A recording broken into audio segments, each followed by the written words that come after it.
नमस्कार, myself Malika Parveen, assistant professor, government law college Bikaner. LLB final year के subject civil प्रक्रिया संहिता में हमने पहले इम्पोर्टेंट ऑर्डर्स किए। उसी क्रम में हम आज ऑर्डर 22/22 करते हैं।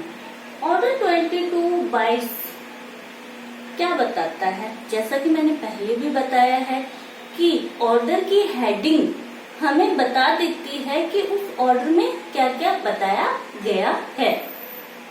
तो ऑर्डर 22 की हेडिंग ये बताती है कि पक्षकारों की मृत्यु, विवाह या दिवाला, इंसॉल्वेंसी से, डेथ, मैरिज या इंसॉल्वेंसी का वाद पे, शूट पे क्या इफेक्ट पड़ता है?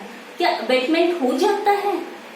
क्या पक्षकारों में से किसी एक की मृत्यु हो गई या पक्षकारों में से किसी एक की मैरिज हो गई या वादी प्लेंटिफ इंसॉल्वेंस हो जाता है, दिवाला हो जाता है, दिवालिया हो जाता है, तो क्या वाद अबेटमेंट हो जाता है, वाद का उपशमन हो जाता है या नहीं होता? किन परिस्थितियों में होता है वो ऑर्डर 22 हमें बताता है। ठीक है, तो ऑर्डर 22 हम स्टार्ट करते हैं। ऑर्डर 22 पक्षकारों की मृत्यु, उनका विवाह या उनका दिवाला यानी मैरिज, डेथ या इंसॉल्वेंसी पक्षकारों की हो जाती है तो इसका वाद पे क्या इफेक्ट पड़ता है वो ऑर्डर 22 बताता है। ठीक है, तो ऑर्डर 22 रूल 1 ये कहता है कि यदि वाद लाने का अधिकार बचा रहता है और किसी पक्षकार की, वाद के किसी पक्षकार की पार्टी की डेथ हो जाती है तो वाद का उपशमन, अबेटमेंट नहीं होगा। वाद लाने का अधिकार बचा है, यानी अगर कोई वाद ऐसा है कि पक्षकारों के व्यक्तिगत कार्यों पे डिपेंड है और वहां पर उस वाद में किसी पक्षकार की मृत्यु हो जाती है तो वाद का अबेटमेंट, उपशमन हो जाता है। ये एक अपवाद है ऑर्डर 22 रूल 1 का। साधारणतः क्या है, अगर पक्षकार की मृत्यु हो भी जाती है, वाद के किसी पक्षकार की मृत्यु हो भी जाती है तो वाद का उपशमन, अबेटमेंट नहीं होगा, वाद का उपशमन नहीं होगा। जैसे ए और बी के बीच में अगर कोई वाद चल रहा है, ए और बी के बीच में अगर कोई वाद चल रहा है, इसमें किसी ए की या किसी बी की मृत्यु हो जाती है लेकिन वाद लाने का अधिकार बचा है। मान लो ए की मानहानि की बी ने, ए ने वाद फाइल किया बी के विरुद्ध और इस बीच कोर्ट में प्रोसीडिंग वाद की चल रही है और इस बीच ए की डेथ हो जाती है, मृत्यु हो जाती है, तो क्या मृत्यु होने से वाद का अबेटमेंट हो जाएगा? नहीं होगा, क्योंकि यहाँ वाद लाने का अधिकार बचा रहता है, वाद लाने का अधिकार बचा रहता है, यानी उसकी मानहानि की है तो उसको क्षतिपूर्ति प्राप्त करने का अधिकार है। ए की मृत्यु हो गई तो ए के बाद में वाद लाने का अधिकार बचा है तो ए के वाद को कौन चलाएगा?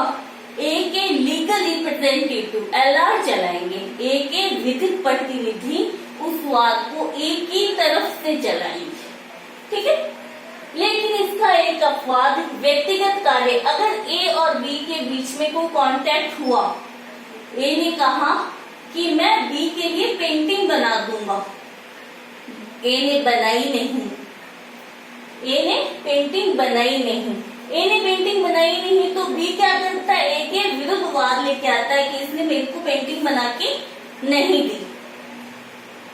बी ने ए के विरुद्ध वाद किया कि ए ने मुझे पेंटिंग बना के नहीं दी, इसके लिए वो स्पेसिफिक रिलीफ एक्ट के तहत संहिता का स्पेसिफिक पालन करवाने के लिए शूट फाइल करता है।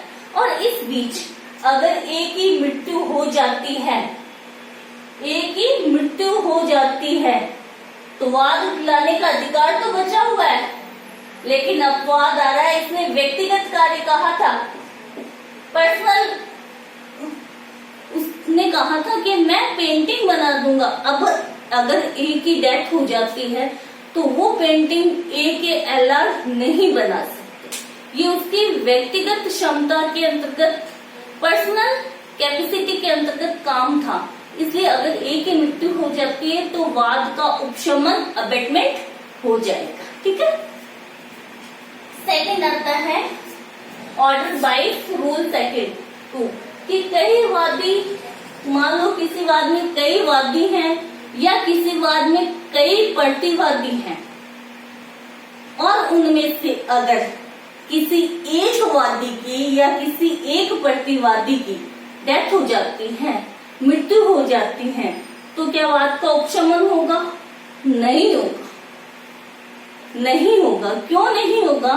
कि उत्तरजीवी यानी उसके बाद बचे हुए शेष वादी या शेष प्रतिवादी उस वाद को चला सकते हैं। वाद कारण उनके अधिकार के भीतर बचा हुआ है, इसलिए वो उस वाद को आगे चला सकते हैं या उनके विरुद्ध चलाया जा सकता है। इसको समझते हैं अपन कैसे। जैसे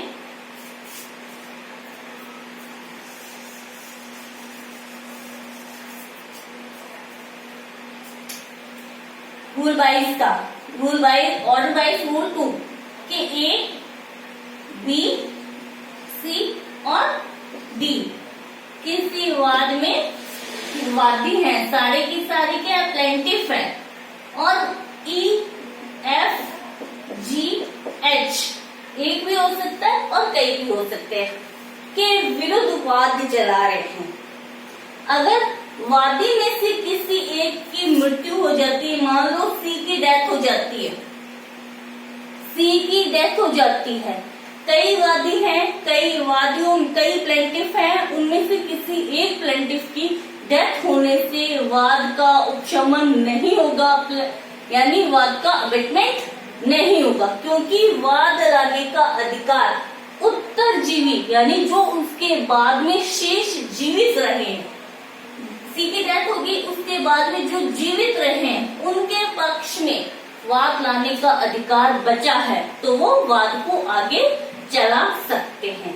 और ऐसे ही अगर कोई वाद है जिसमें प्रतिवादी एक से अधिक है, कई प्रतिवादी हैं और उनमें से किसी एक प्रतिवादी की डेथ हो जाती है, मृत्यु हो जाती है, तो जो बाकी बचे हुए प्रतिवादी हैं यानी उत्तरजीवी जो प्रतिवादी बचे हैं, डिफेंडेड बचे हैं, उनके विरुद्ध वाद को आगे चलाया जा सकता है।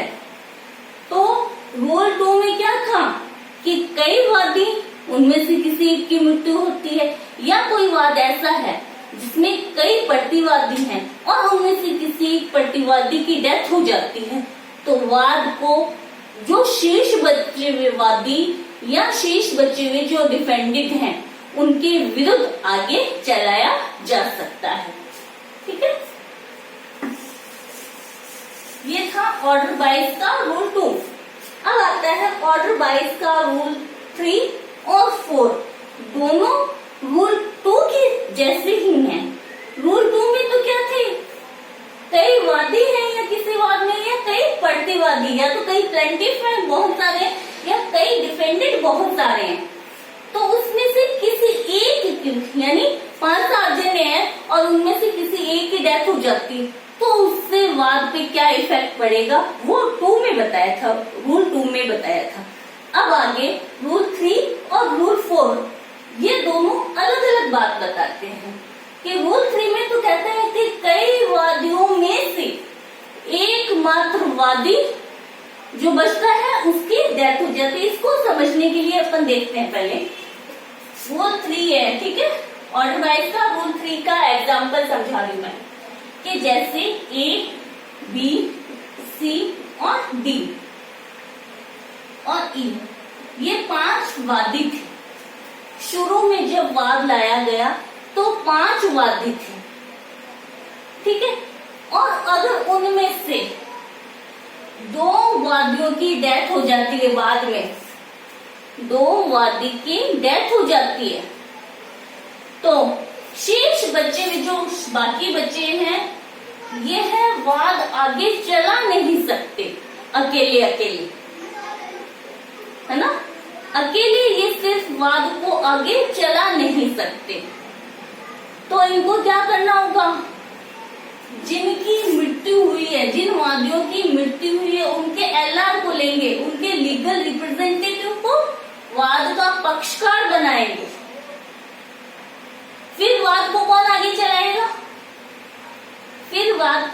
चलाएगा, ये तीन जो जीवित बचे हैं और जिनकी डेथ हो गई है उनके एलआर, यानी यह पक्ष, ये 5 जने फिर वाद को आगे चलाएंगे।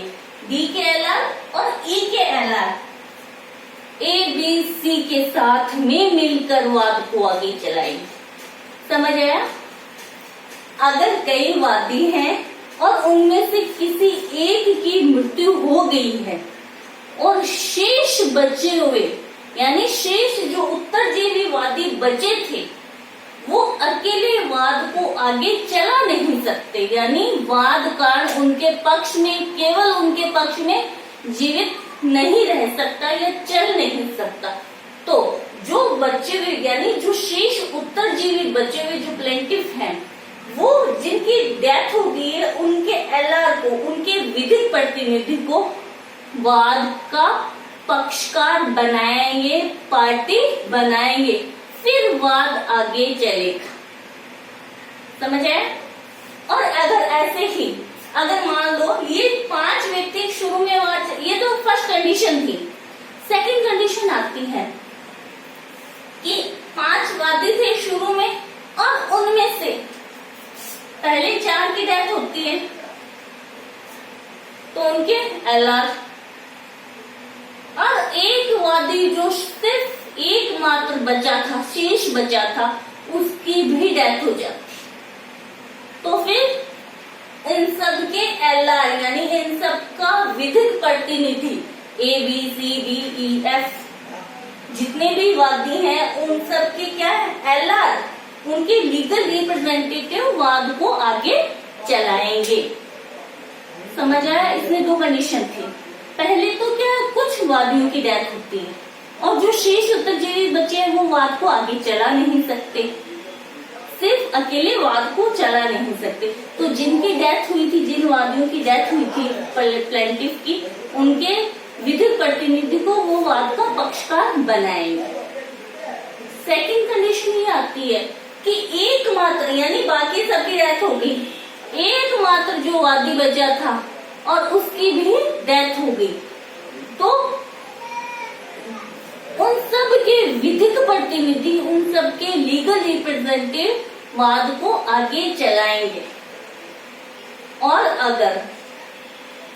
अगर किसी के विधिक प्रतिनिधि को वाद का पक्षकार नहीं बनाया गया, मान लो 4 के एलआर को तो क्या है, वाद का पक्षकार बना दिया गया, ए के एलआर को, विधिक प्रतिनिधि को वाद का पक्षकार बनाया नहीं जाता, आवेदन ही नहीं किया जाता उसकी मृत्यु के बाद में, तो जहां तक ए का हिस्सा था, जहां तक ए का वाद में हिस्सा था, अंश था, उतने तक वाद का उपशमन हो जाएगा, वाद का अबेटमेंट हो जाएगा। अगर किसी वादी के एलआर को वाद का पार्टी नहीं बनाया जाता है, तो जितना हिस्सा उस वादी का था, वो हिस्सा वाद में उपशमन हो जाएगा। ठीक है। नेक्स्ट आता है ऐसे रूल 4 कि कई प्रतिवादियों में से एकमात्र प्रतिवादी बचा है, तो वाद में क्या इफेक्ट पड़ेगा। वही बात है कि अब मान लो ये 5 प्रतिवादी थे, 5 प्रतिवादी थे और 5 प्रतिवादियों में से किसी एक की मृत्यु हुई, किसी एक में मृत्यु हुई, लेकिन जो शेष 4 बचे थे, मान लो 4 बचे, ये इस एक की डेथ हो गई और ये 4 जीवित बचे हैं प्रतिवादी, डिफेंडेंट। ठीक है।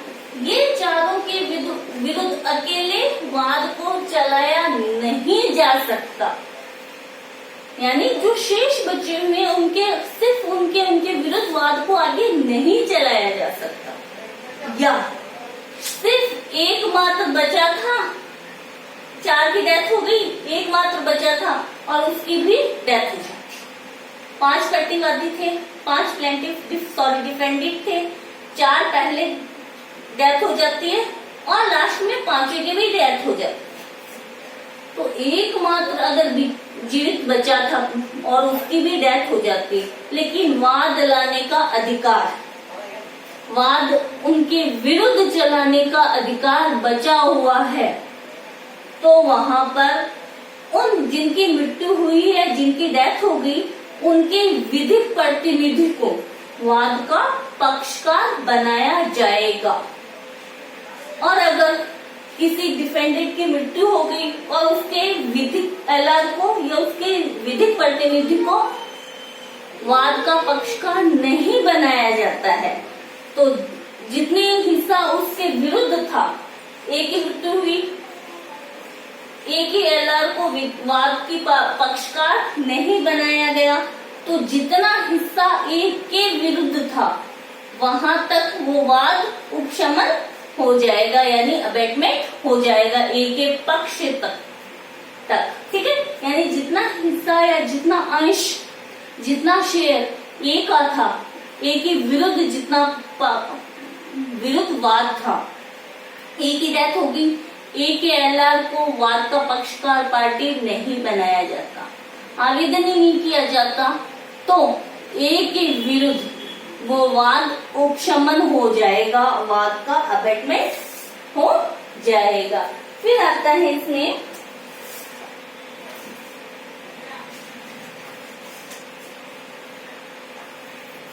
आता है रूल 4 में कि अगर कहीं वादी में, वादी और प्रतिवादी सब जीवित थे, मान लो एफ के विरुद्ध वाद चला रहा था या एफ उसके विरुद्ध चला रहा था, वादी और प्रतिवादी सारे जीवित थे, और उस समय अगर प्रतिवादी कोर्ट में हाजिर नहीं होता या अपना जवाब नहीं देता या प्रतिवादी उसको मजबूर नहीं करता कोर्ट में हाजिर होने या जवाब देने के लिए मजबूर नहीं करता, छूट दे देता है, तो वहां पर वादी जिस पक्षकार की, यानी जिस प्रतिवादी, जिस डिफेंडेंट की डेथ होगी, उसके एलआर को भी वाद का पार्टी बनाए जाने से छूट दे सकता है। एग्जाम्पल, जैसे ये डिफेंडेंट थे और इनके विरुद्ध वाद चला रहा था एफ और जी इनके विरुद्ध वाद चला है। एफ क्या है? वादी है, प्लेंटिफ है। एफ ने अगर ए को वाद में कोर्ट में हाजिर होने से छूट दे दी, जवाब देने से छूट दे दी, कुछ भी नहीं कहा, ए की डेथ हो जाती है। फिर आता है ए का एलआर। अगर एफ ए के एलआर को, विधिक प्रतिनिधि को वाद का पक्षकार पार्टी बनाए जाने से भी छूट दे सकता है, तो जहां तक उसने छूट दे दी वहां तक क्या है, इसके विरुद्ध, यानी जितना पार्ट ए का था उतना पार्ट वाद का उपशमन हो जाएगा। ठीक है, नेक्स्ट आता है order wise rule 4A। Rule 4A, अगर किसी पक्षकार के विधिक प्रतिनिधि एलआर है ही नहीं, चाहे वादी है, चाहे वादी या प्रतिवादी, यानी प्लेंटिफ है या डिफेंडेंट है, और उनके कोई लीगल रिप्रेजेंटेटिव नहीं है, उनका कोई विधिक प्रतिनिधि नहीं है, तो न्यायालय किसी अधिकारी को, न्यायालय के ही किसी अधिकारी को जो वादी या प्रतिवादी की संपदा की देखभाल करता है, प्रॉपर्टी की देखभाल कर सकता है, उसको वाद में एलआर बना देते। ठीक है, यानी कोई वादी या प्रतिवादी नहीं है और उसको क्या है, उसका कोई एलआर नहीं है, तो न्यायालय क्या करता है, न्यायालय के किसी भी ऑफिसर को, अधिकारी को, जिनका एलआर नहीं है, चाहे वादी है चाहे प्रतिवादी है, उनका एलआर नियुक्त कर सकती है। ठीक है, नेक्स्ट आता है ऑर्डर 22 का रूल 5 कि अब कौन किसका प्रतिनिधि, विधिक प्रतिनिधि होने के लिए सही है, सक्षम व्यक्ति है या नहीं है, क्या ये इसकी प्रॉपर्टी की सही देखभाल करेगा, उचित